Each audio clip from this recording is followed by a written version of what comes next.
Nous sommes à Senones, principauté de Salm, avec Monseigneur, le prince de Salm.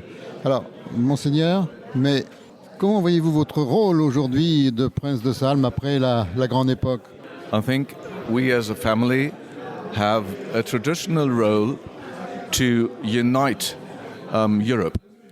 Everybody who has such a huge family background as we have, lying in France, in Germany, in the Netherlands, in Italy, and in Austria. Today it's very important to have a European idea and unite and bring forward the European idea into the next generation. Nous avons un rôle tout particulier d'unificateur des différentes nations d'Europe, que ce soit la France, l'Italie, l'Allemagne notamment.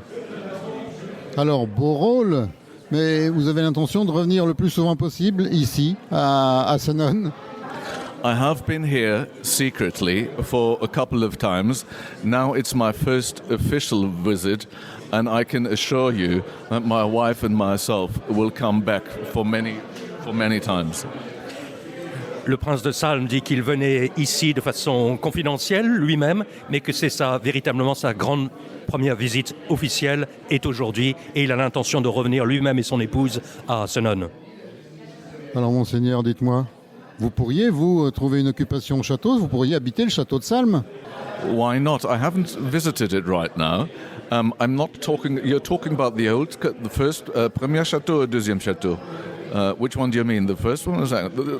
The premier château is a bit tricky at the moment as it's not reconstructed, and the second one, yes, why not? It looks lovely. I haven't been inside yet, but why not? Pourquoi pas ne pas habiter ici, au château de Senones? Alors il y en a deux, le premier qui est en mauvais état, mais le second qui n'a pas visité serait une hypothèse. Et vous êtes vous-même en château en Allemagne? Yes, we live in Anhalt, Château d'Anhalt, et à Riede, juste à côté.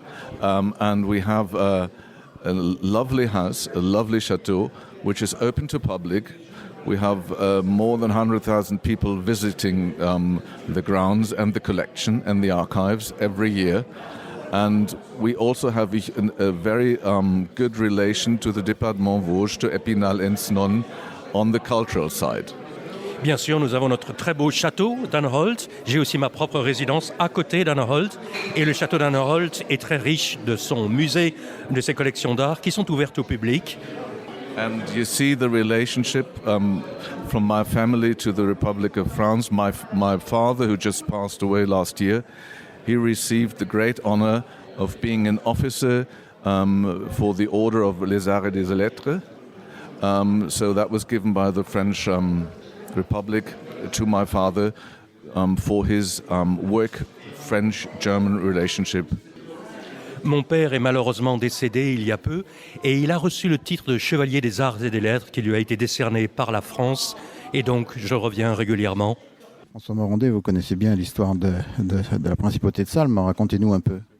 Donc cette principauté, elle est née historiquement en 1751 à l'issue du traité de Vienne et donc c'était une sorte de partage entre le royaume de France, les représentants du roi Louis XV et le prince de Salm et ses représentants, visant à ce que les princes de Salm aient leur propre territoire. Pourquoi réclamaient-ils leur propre territoire?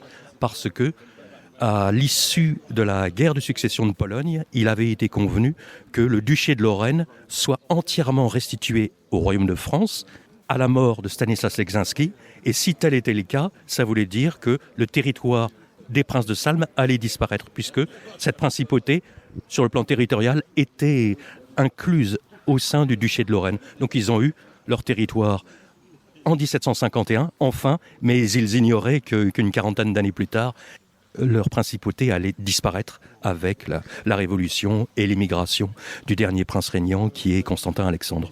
Jean-Luc Bellerina, maire de Senones, coprince de la principauté de Salm presque, et puis vous vous battez depuis quelques années pour restaurer ce patrimoine et mettre une belle marque principauté de Salm. Ça coûte cher, vous recevez beaucoup d'argent, donc tout va bien quand même. Et aujourd'hui, vous recevez le prince de Salm, le vrai. Alors là, c'est un honneur. Oui, c'est véritablement un honneur de recevoir son Altesse qui nous a gentiment fait la gentillesse de venir assister à cette petite cérémonie pour la labellisation de Principauté de Salm, qu'on a lancée maintenant depuis 2 ans. Donc effectivement, on a la chance d'avoir un patrimoine assez exceptionnel, à la fois culturel avec l'abbaye et puis le princier avec l'avenue des Princes qui ont protégé, entre guillemets, les abbés. Donc on essaye, avec nos petits moyens, d'entretenir, de restaurer ce beau patrimoine. Alors justement, on se pose toujours la question, on se dit mais pourquoi c'était plus ou moins abandonné pendant longtemps? C'est-à-dire qu'à la Révolution, quand les princes ont quitté Senones, la capitale, donc c'est l'industrie textile qui s'est accaparé tous les volumes. Les bâtiments de l'abbaye ont été vendus comme biens nationaux. Et donc, l'industrie textile s'est accaparée tous ces volumes. Et d'ailleurs, le premier métier à tisser dans les Vosges a été installé dans les communs, les nord de l'abbaye, par un Écossais, John Heywood. Alors, bientôt, ce sera quand l'inauguration du château restauré? Alors, j'espère, si tout va bien, quelques soucis techniques.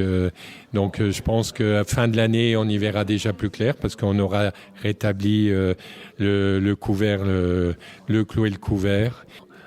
Reconstitution à l'identique sur une photo du XVIIIe siècle, donc une toiture à la mansarde, comme d'autres bâtiments ici à Senones. Donc, fin de l'année, peut-être qu'on pourra repasser sous la voûte du premier château des Princes de Salm. Alors rendez-vous à ce moment-là. Moi, j'ai proposé au prince de l'habiter, il est d'accord. Ah, bien volontiers, on l'accueille bien volontiers. C'est pour ça qu'on l'a hébergé dans l'ancienne maison, tout près du premier château de l'intendant de la Principauté de Salm.